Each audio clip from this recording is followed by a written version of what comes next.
YouTube, what's going on? Welcome back to TelliVision87. Let's jump into this review for Love and Marriage Huntsville Season 6, Episode 3. All right, so you see the screenshot right here of Marceau. Marceau and Tisha are having a conversation at a dinner table, but we will get to that in a few. But I'm going to take it from the top right now. And the episode picks up where it starts off last week, right? Kiki and Tisha, they're getting a workout in. They sit down to talk and they are telling each other how they were both hurt by the other's actions. Kiki was hurt because Tisha pulled away, but Tisha said that Kiki could not be trusted because she was coming over to the home after she had the baby. She had a C-section and she was taking her pain medication, like stealing her medication, because Kiki was not doing well. She needed rehab. She wasn't in the best place. So they basically agree to do their best. They apologize for the things that they have done to each other. They agree to go ahead and move forward, but tread lightly. So Tisha invites Kiki to, a fun spa girls day with the rest of the ladies. They're going to take it from there and see how it moves forward. So let me know what you guys think about that particular scene right there. Now we're going to move on to Marceau and his dad. They are having a conversation. Marceau's father comes to Black. They have a couple of cigars, sit down and shoot the breeze. And Marceau's dad is saying, son, I'm proud of you. However, when are you going to stop and smell the roses? When are you going to enjoy the fruits of your labor? Don't make the same mistakes I did and get so caught up in chasing money that you miss out on your family. The father does not want Marceau to make the same mistakes that he made with them and that his father made with him. And Marceau is hearing what his father's saying, but he's already got his mind made up that he's still got some other things to do, some other foundations to lay, and we'll hear about those in the conversation that Marcel and Tisha will have at the dinner table. But they have a lot going on, and for Marcel's dad, it's about a work-life balance. You know, when are you gonna stop making a living and start living your life? So I thought that was a good conversation. We'll see if Marceau makes any changes, but like I said, for right now, he's really hell bent on going at the pace that he's going. He doesn't really see a need to change right now. So it is what it is on that. Now we get this next scene, which is a little interesting because we see Tisha working. They meet up at this cute little bookstore, like coffee house type of place. And Tisha is there on her computer. She getting her work done. Well, she looked really nice, by the way, in that outfit. I like that blazer she had on. I'm a blazer girl, so any nice looking blazer, I'm here for it. But Tisha's sitting down. She's doing her work. Kimmy walks in and they get to talking, and Kimmy's like, girl, you working here, like what's up? Tisha tells Kimmy, now look, child, Marceau they kicked me out of my office. He got this new business partner who has come to work for school. He in my chair. He got a degree, his degree on the wall. And I'm having to work at the coffee shop, this place, that place, because I don't have my own office space. And Kimmy was like, you had no idea about this? And Tisha was like, girl, no. I didn't know about it. Everything was just gone. I was just out one day. So Kimmy is giving Tisha some pointers about how to, talk to Marceau and just let him know how she's feeling about everything. And she's saying, some of the things that I do kind of, work with Maurice. So maybe they may work for you, but it's all about timing and how you say things and yada, yada, yada.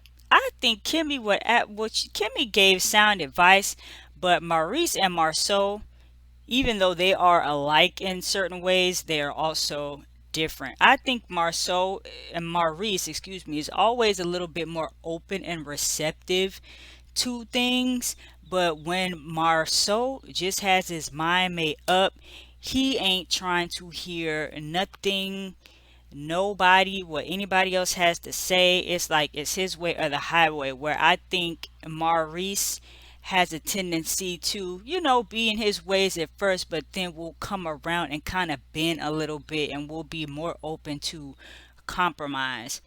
But that's just the difference in their husbands. So in the midst of of that conversation, Kimmy gets a phone call, and lo and behold, it's Mel. Mel's like, "Hey girl, are you able to get massages? Because I want to, plan something with all the ladies, blah blah blah blah blah. Let's do a little get together."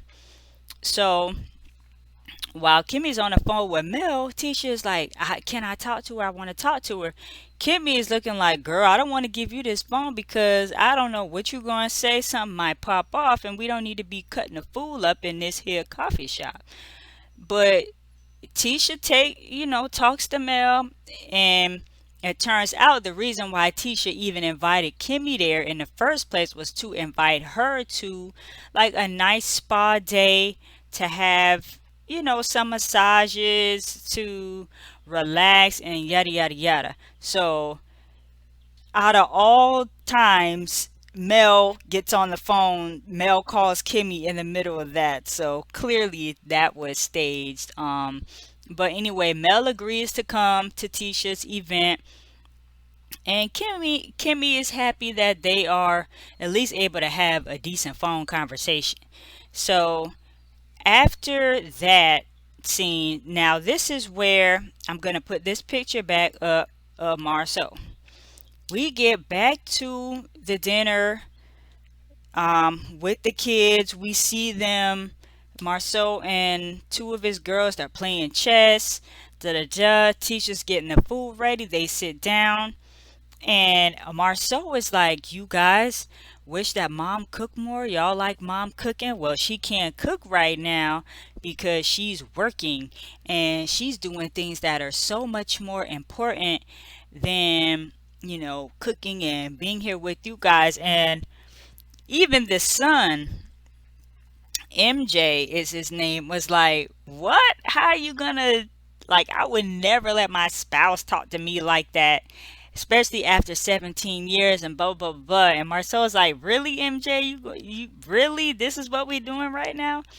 So Marceau says that, all in all, he is joking, which I really don't think he was. I think he was dead serious. But Tisha was like, "Marceau, like, don't do that. Why are you trying to make it seem like I'm just not doing anything? Like, I don't like that." And at the table before the kids got up, even the girls said, "Well, what about you, Dad?" And Marceau was looking dumbfounded, like, "What you mean about me?" Because as much as he claims that Tisha is working a lot, Marceau got her beat by 100 times because he's always got a lot going on. So Tisha is expressing um, herself and just telling him, like, as the owner, I knew that you were working with this guy. I don't remember what the partner's name is. I knew that you were working with him as a partnership, but I didn't know that you hired him to come full on to the company, and then he all up in my office space. So what's going on? I didn't really like how you handled that. And Marceau tells Tisha, "Look, you're the owner, play your role. You Yes, you're the owner.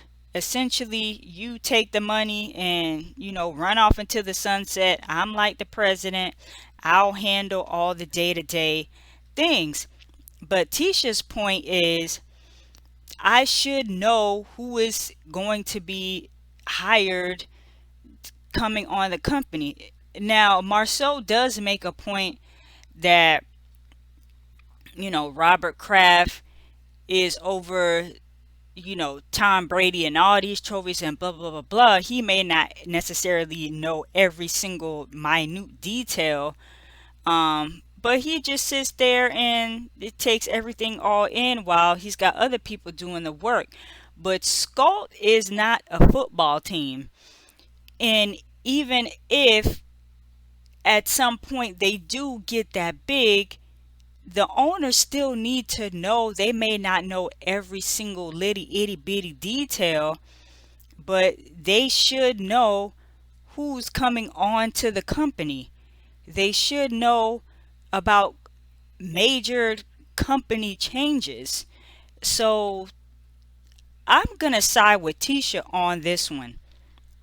Marceau does have to do a better job in communicating because he just completely disregarded Tisha's feelings about that whole office space. So imagine you coming in, one day your stuff is there, the next day it's gone, and Marceau said he wasn't even really thinking about that.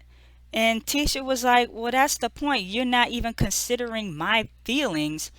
And Tisha was not cool with that. And she's trying to get Marceau to understand, but again, Marceau is just saying like, you don't get it, the pressure that we have as men to, provide and da da da da da, it doesn't go away. No, but it's the same thing for women. They, both men and women, have different pressures on them. And of course, you're not going to understand fully what a man goes through and vice versa, but that's why you have to come together, talk about each other's point of view, and then meet in the middle somewhere. Marceau just can't keep brushing Tisha off and, like, doing whatever. And Tisha was like, Marceau, like, you trying to sabotage me and, steal my space and da da da. And Marceau is like, what? Where are you coming up with these words and this, that, and the third? But it's clear that Tisha is being forced out. It's clear. And Tisha says herself, look, if it wasn't for me, Scott wouldn't even be where it is. So let me know what you guys think about that whole conversation. Um, because Tisha knows a lot more than, I guess, from what Marceau would like to give credit for. But all their other businesses, Marceau says they have a hotel work, coming together. They're trying to do like an assisted living facility.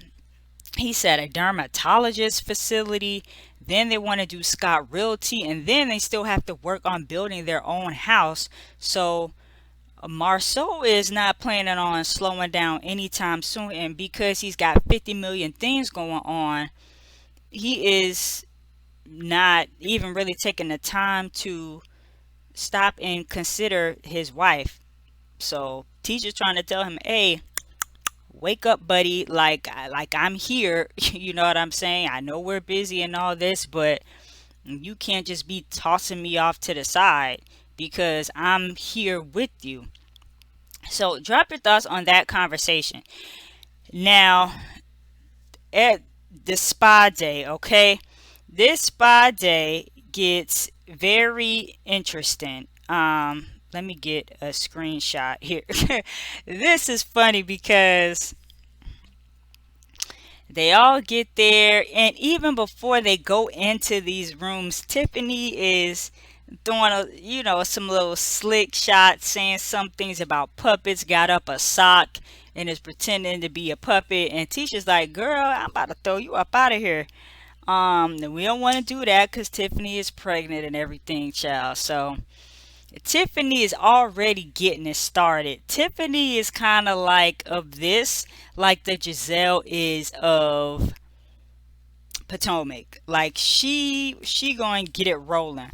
And the group is broken up into threes. So this first room here, we have Mel, Tiffany, and Stormy's kind of like off to the side in another chair. But Tiffany's whole thing is she never really saw for Kiki like that, because at the Christmas party, which we're still talking about this Christmas party, she didn't like the fact that Kiki was just kind of going in, saying some things about Tisha and Marceau and their marriage. And Tiffany's thing is like, well, if you say that about your family, then what in the world are you going to do to me? And she didn't really care about that. Tiffany's trying to basically tell all this to Mel, you know, and Mel is like, basically, Mel is not here for it. She started talking about the colors of the room and being serene and peaceful. She clearly does not want to talk about it, and Tiffany can pick up on that. But Tiffany is just going to keep going, okay? She's going to keep going with the conversation, and Mel is looking at her like, girl, I'm trying to tell you, I don't want to talk about it.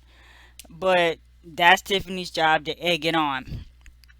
So in the other room, we have we get Kiki Nim, we get Kiki, we get Kimmy, and we have Tisha. So they're all there talking about also the Christmas party, and Kiki is saying that she had an issue with Kimmy because she felt like Kimmy made the situation worse by going back to tell Tisha what was said instead of trying to, make it better. Kiki feels like Kimmy, all these damn K's. Kiki felt like Kimmy made it worse and further blew it up out of proportion. And Kiki was like, well, you went and told Tisha about what I said, but did you tell her about what Stormy said? Because Stormy has some things to say too. And in the next room, the rooms are right next to each other. Stormy hear her name. So she's like, well, wait a minute, what's going on? So Melody's like, come on, y'all. Come on, let's go see. Mel, Tiffany, and Stormy, they go into the next room, and Stormy's like, well, tell me more about Stormy. Tell me more about Stormy. So before they can even talk about what Stormy said specifically, Kiki just put it all on the table. She's just like, look, I felt everything that was going around was said to make me look like I was just dogging Tisha out, and that wasn't the case. Y'all blew it up and blah, blah, blah. And Tiffany says what she was trying to say to Mel. She says to Kiki about, you want to be a friend of Mel, but how you going to do your cousin like that? Kiki's like, Tiffany, you don't even know what you're talking about. Like, what are you saying? So they kind of get a little back and forth, and it's just kind of like goes a little bit, excuse me, a little bit downhill from there. Now, and then Mel is in the corner, baby. Mel is in her chair, is cool as a cucumber. She's not even getting in the middle of anything. But the bottom line is, Kiki did not say anything. I don't think Kiki said anything bad per se. However, your cousin Tisha is not there, but you are talking about her and her marriage to some people that you don't even know that well. You know what I'm saying? Because Tiffany's like, well, we had not really been around each other like that. And then I'm hearing all these things. So Tiffany was just taken aback. Stormy was new to the group.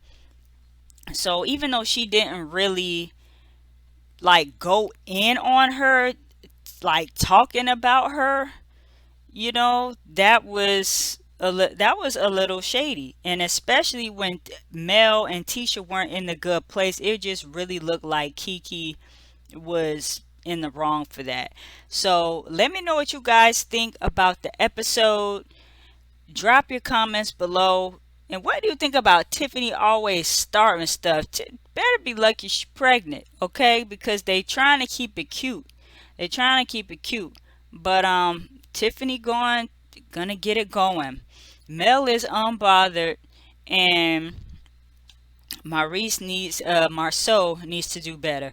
Drop your thoughts down below. It's your girl Telly. TelliVision87 is the channel, and I will check you guys in the next video.